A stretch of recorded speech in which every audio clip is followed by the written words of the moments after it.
La fe cristiana no es una teoría ni una ideología.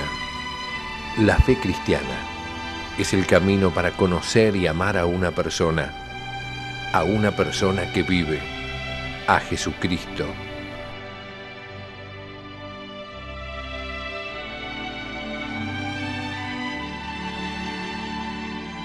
La fe cristiana, un curso del Instituto de Formación Teológica por Internet que quiere ayudarte a crecer en el amor a Jesús, nuestro Señor.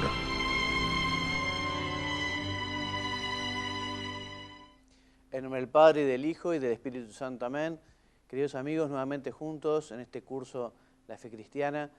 Quienes estuvieron la semana pasada recordarán que comenzamos a hablar de la Iglesia. Este regalo... ¿Está mal? ¿Está muy lejos o qué? ¿Empezamos de vuelta? En nombre del Padre, y del Hijo, y del Espíritu Santo. Amén. Queridos amigos, nuevamente juntos en este curso La Fe Cristiana. Quienes estuvieron la semana pasada siguiéndonos recordarán que comenzamos a hablar de este regalo que nos ha dejado nuestro Señor Jesucristo, que es la Iglesia. Decíamos, entre otras cosas, que la Iglesia no fue un buen invento que se le ocurrió a los apóstoles, que se reunieron después de la ascensión del Señor y dijeron, bueno, ¿qué hacemos nosotros para tratar de continuar este Evangelio? Eso podría haber sido muy bueno, pero no fue así. La Iglesia existe por un especial querer de Jesucristo. Y Jesucristo la quiso su Iglesia de una determinada manera, como veremos. Hay algunas normas, por decirlo de alguna manera, que son constitucionales, que la Iglesia no puede, o los miembros de la Iglesia no pueden disponer de ellas porque así lo determinó Jesucristo. Y hoy comenzaremos con el punto 2.2, que trata sobre la misión de la Iglesia. Entonces, la misión de la Iglesia es fundamentalmente anunciar el reino de Dios, anunciar la buena nueva, anunciar el Evangelio. La Iglesia tiene la misión de continuar, digamos, con esta labor realizada por Cristo y los medios de salvación que le ha dejado a su Iglesia nuestro Señor son justamente para ayudar a los hombres a alcanzar el reino de Dios, la bienaventuranza eterna. O sea que la finalidad de la Iglesia es, por decirlo de alguna manera, vertical. O sea, la Iglesia lo que tiene que ayudar es a los hombres a alcanzar el cielo, a alcanzar la eternidad, a poder gozar toda la eternidad con el Padre, el Hijo, el Espíritu Santo, Santa María, San José y tantos santos que nos han precedido. Cuando el Señor sube a los cielos, ¿no?, en la ascensión del Señor, San Mateo nos cuenta el último testamento de Jesús, ¿no? Le dice a los discípulos allí presentes, id por todo el mundo y predicad el Evangelio, anunciando esta buena nueva, bautizándolos a todos en nombre del Padre y del Hijo y del Espíritu Santo. La Iglesia envía a sus apóstoles, Jesús envía a sus apóstoles, a su Iglesia, y nos envía también a cada uno de nosotros, porque de alguna manera también estábamos nosotros representados por los discípulos que asistieron a la ascensión del Señor a los cielos. Entonces, repetimos, el Señor entregó a su Iglesia la misma misión que el Padre le había confiado a Él. Desde el inicio, la Iglesia está llamada a ser sacramento de salvación, a ayudar a los hombres, a todos los hombres, porque la Iglesia está, digamos, por vocación llamada a llegar a todos los hombres, de todos los tiempos, de todas las razas, de todas las naciones, por eso la llamamos católica, a darle los medios para alcanzar la bienaventuranza eterna. Y este mandato misionero del Señor tiene su fuente en el amor eterno de Dios, que ha enviado a su Hijo y al Espíritu Santo, porque quiere que todos los hombres se salven y lleguen al conocimiento de la verdad, como nos escribe San Pablo en la carta primera a Timoteo. Entonces, ese envío misionero, allí están contenidas las tres grandes funciones de la Iglesia. La función profética, o el munus propheticum, que es anunciar esta buena noticia de Cristo. Cristo ha venido, Cristo murió, Cristo resucitó, Cristo nos ha salvado. El munus, o su misión sacerdotal, por la que hace efectivamente presente y transmite la vida de Cristo a través de la gracia, los sacramentos, comenzando por el bautismo, continuando también con la Eucaristía, ese tesoro que tiene la Iglesia, que es el mismo Cristo. Y el munus regali, o sea, la función que tiene la Iglesia de gobernar, que es una función de servicio, esa función de servir a sus miembros para que alcancen la santidad. Todos los miembros comparten esta misión, todos los bautizados, ya lo veremos con detenimiento un poquito más adelante, tienen esta misión profética, esta misión sacerdotal, esta misión de gobierno. Pero algunos de ellos fueron elegidos por el Señor para ejercer determinadas funciones como apóstoles o como sucesores de los apóstoles. Estos son los obispos, que forman junto con Cristo cabeza ese colegio que está llamado a gobernar la Iglesia. La Iglesia recibió de Dios esta misión salvífica en la tierra para los hombres y fue dispuesta por Dios para realizarla. Se dice que la Iglesia es sacramento universal de salvación. Recordamos que son los sacramentos signos sensibles y eficaces de la gracia instituidos por Jesucristo para santificarnos. Y la Iglesia también es un signo sensible que nos da la gracia, que está llamado a santificarnos. Entonces, es sacramento universal de salvación porque es signo e instrumento de la reconciliación y de la comunión de la humanidad con Dios y de la humanidad de todo el género humano, la unidad de todo el género humano. También decimos que la Iglesia es misterio, porque efectivamente conocemos de la Iglesia una faz, una cara, un rostro visible, que son los miembros de la Iglesia, pero la Iglesia también tiene una cara, un rostro, una faz invisible, comenzando justamente por su cabeza que está en el cielo y también por esa Iglesia también triunfante que ya goza de la Trinidad. O sea que en la Iglesia es ese misterio, digamos, que está compuesto por temas que nosotros podemos llegar a entender y comprender, tocar y ver, sensibles, pero también la realidad, que es la más importante, que es la realidad sobrenatural, que es una realidad invisible, una realidad mistérica. Habrán oído ustedes que se dice que fuera de la Iglesia no hay salvación, porque efectivamente quien ha conocido la Iglesia no puede apartarse de ella. Nadie puede salvarse si, habiendo reconocido que ha sido fundada por Cristo para la salvación, la rechaza o no persevera en ella.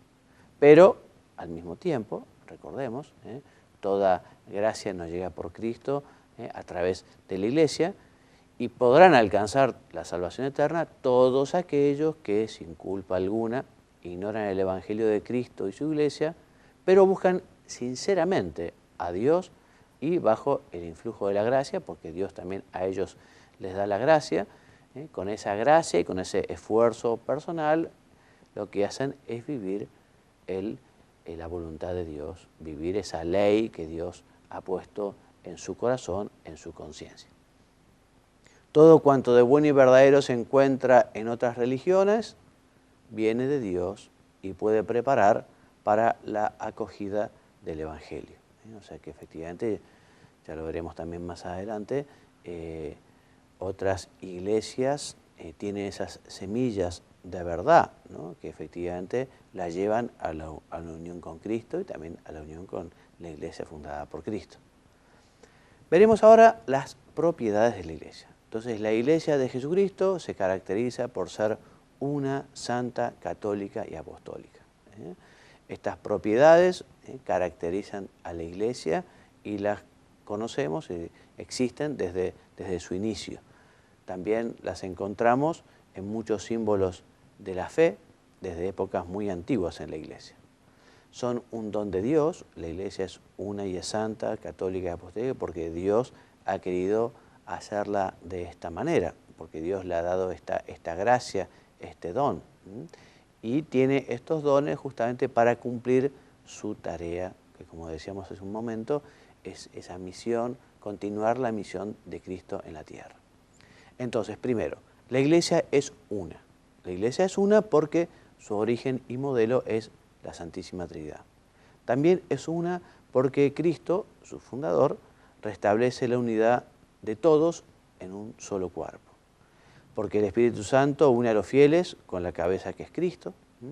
Y esta unidad se manifiesta en que los fieles profesan una misma fe, que es la fe, es justamente creer en lo que Dios nos ha revelado, porque nos lo ha revelado, una misma fe, celebramos unos mismos sacramentos, estos 7 sacramentos que nos ha regalado Jesucristo, porque estamos unidos en la jerarquía, una jerarquía que también existe por un querer divino, y también tenemos una esperanza común y una misma caridad.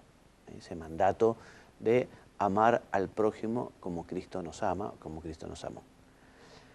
La Iglesia subsiste como sociedad constituida y organizada, esa faz o esa fase o esa faceta o esa parte de la Iglesia que es visible, es sociedad constituida, que está gobernada por Pedro y sus sucesores, los romanos pontífices, el Papa, junto con el colegio episcopal, digamos, que lo que hacen es suceder a los apóstoles. Igual que Pedro fue la cabeza de los apóstoles, el Papa es la cabeza de este colegio episcopal, de los sucesores de los apóstoles. Entonces, solo en la Iglesia se puede obtener la plenitud de los medios de salvación, puesto que el Señor confió esos bienes al colegio apostólico, cuya cabeza es Pedro. Hemos dicho que en las iglesias y comunidades cristianas no católicas hay muchos bienes de santificación y de verdad que proceden de Cristo e impulsan a la unidad con la Iglesia católica. Muy bien, y el Espíritu Santo se sirve de ella como instrumento de salvación, puesto que su fuerza viene de la plenitud de la gracia y verdad de Cristo. O sea que también estas iglesias reciben, tienen el Espíritu Santo y son instrumento, medio para ayudar a los hombres a ir al cielo. Evidentemente, cuanto más unida la verdad está, cuanto más unida a Cristo está, cuanto más cerca también de la Iglesia Católica está, serán más eficaces en estos medios de salvación que Dios ha dejado a su Iglesia, ¿no? Bien, se puede creer en la unidad si nos acercamos más a Cristo, todos, y ayudamos a los demás cristianos a estar más unidos a Él. También cuando fomentamos la unidad en lo esencial y la libertad en lo que es accidental. Y siempre la caridad, siempre el amor, el respeto. También fomentamos la unidad haciendo más habitable la casa de Dios a los demás cuando crecemos en veneración y respeto por el Papa y la jerarquía, ayudándoles y siguiendo sus enseñanzas. Es el movimiento ecuménico, esa tarea eclesial, esa tarea de la Iglesia que busca justamente restaurar la unidad entre los cristianos. El ecumenismo, digamos, es la relación entre justamente cristianos, no es ecumenismo propiamente dicho, la relación con otros credos no cristianos, aunque también efectivamente la Iglesia está llamada a buscar esa unidad con todos los credos, ¿no? Y este movimiento ecuménico, decimos, se realiza con la oración, con la conversión del corazón, el recíproco conocimiento fraterno y el diálogo teológico. La Iglesia es una, la Iglesia es santa. La Iglesia es santa primero porque su fundador, Cristo, es santo. También porque Cristo se entregó por ella para santificarla y hacerla santificante. La Iglesia tiene como misión justamente ayudar a los hombres a ser santos.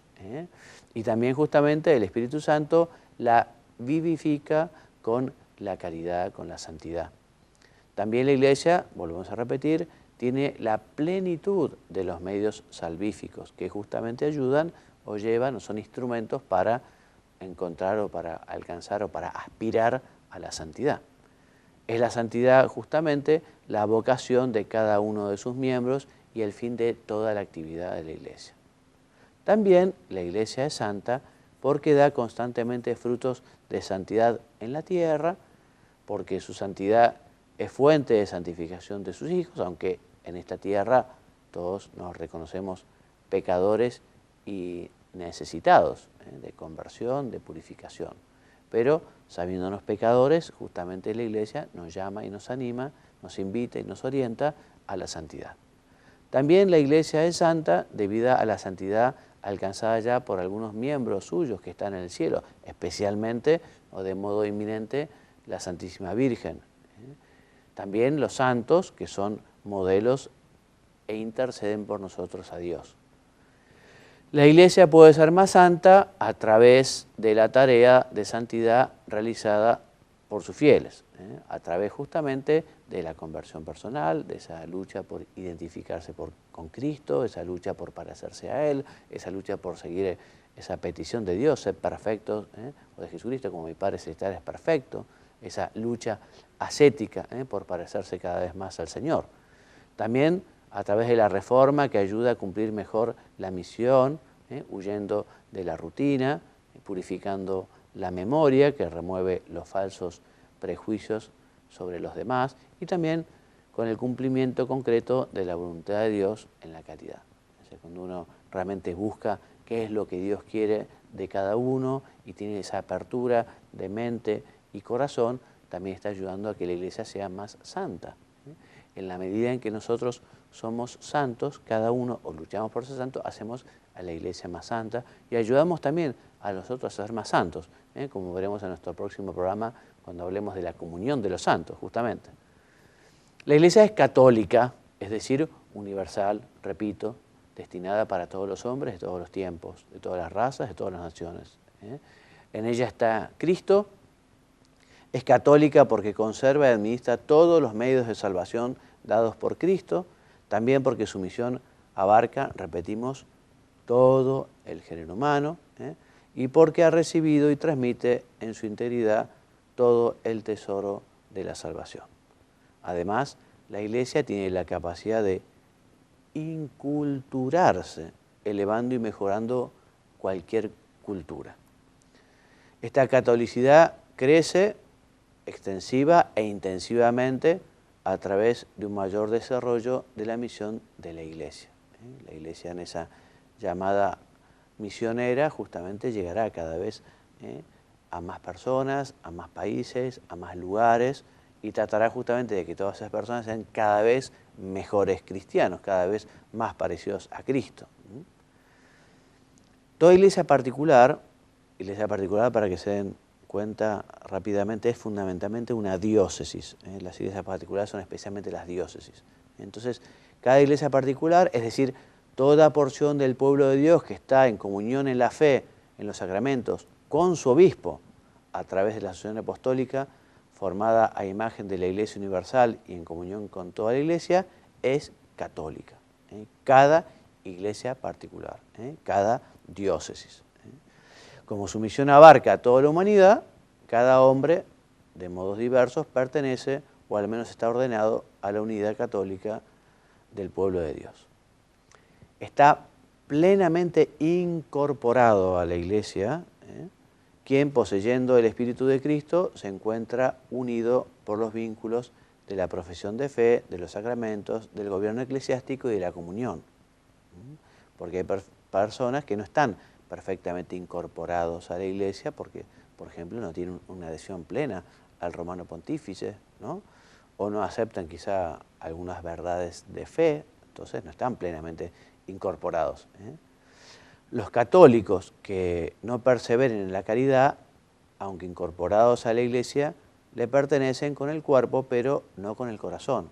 O sea, aquellos que son católicos, pero que no tienen en el corazón la gracia de Dios, la unión con Dios, la unión con la Iglesia. Por eso también los bautizados que no realizan plenamente dicha unidad católica están en una cierta comunión, aunque imperfecta.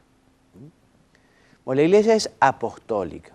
Apostólica porque justamente Cristo fundó su Iglesia sobre los apóstoles, unos testigos particulares de las enseñanzas de Jesucristo, unos testigos particulares de su resurrección.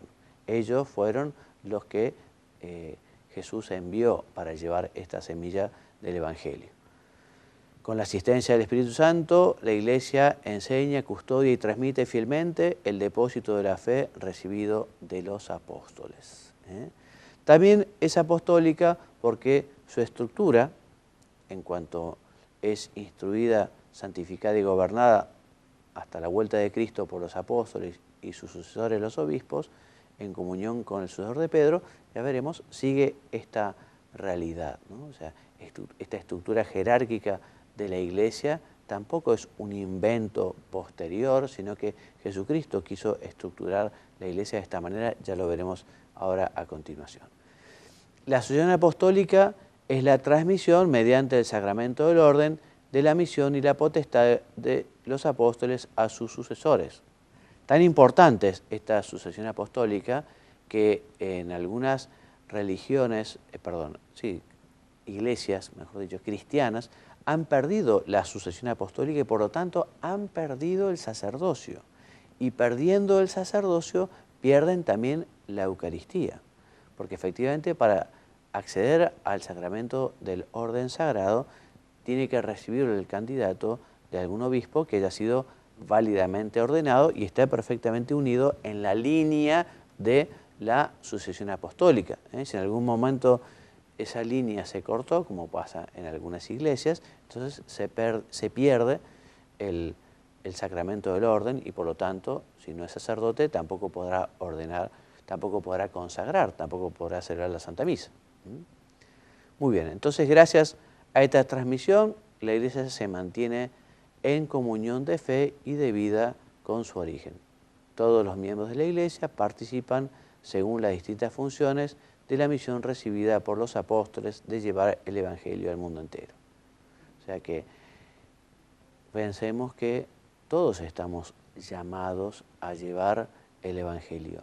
Cada uno tendrá que preguntarle al Espíritu Santo, tendrá que preguntarle a Dios cómo manifestarlo, cómo llevarlo, cómo hacer ese apostolado.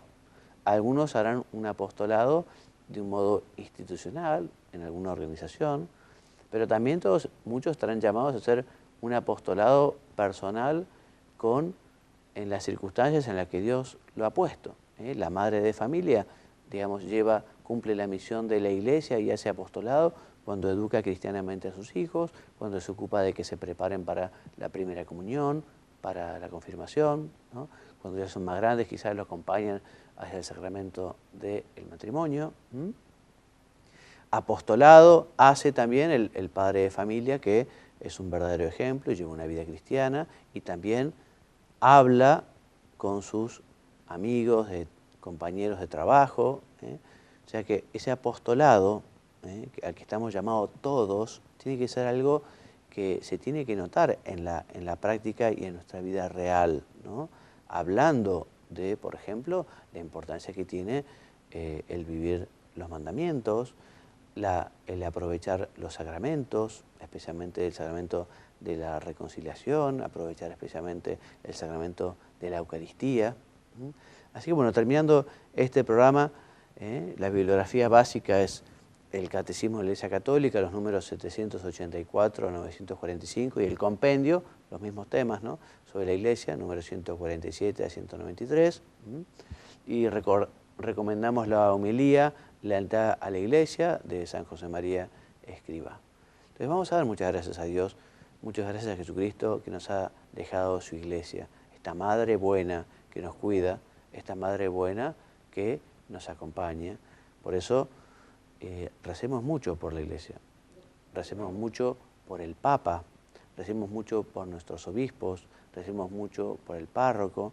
Sepámonos miembros de la Iglesia y miembros activos quiere decir aquellos que participan de la misa dominical, que se confiesan con frecuencia, incluso aspiran a tener una cierta dirección espiritual para poder vivir con mayor fervor la propia vocación cristiana, haciendo, como les decía, ese apostolado, en primer lugar, del ejemplo, pero el apostolado de la palabra, hablando a las personas para que, como les decía recién, cumplan los mandamientos, aprovechen los sacramentos, en fin.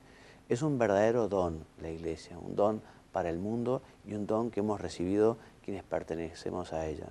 Demos muchas gracias a Dios por su Iglesia y seamos muy fieles a la Iglesia, muy fieles a lo que nos quiere decir el Papa. El Papa ahora, como siempre, se ha manifestado, pero ahora podemos conocer las enseñanzas del Papa de un modo muy inmediato, a través de la televisión, de la radio, de internet, a través de comprando un libro. Sigamos las enseñanzas del Papa, la preocupación del Papa, ¿no?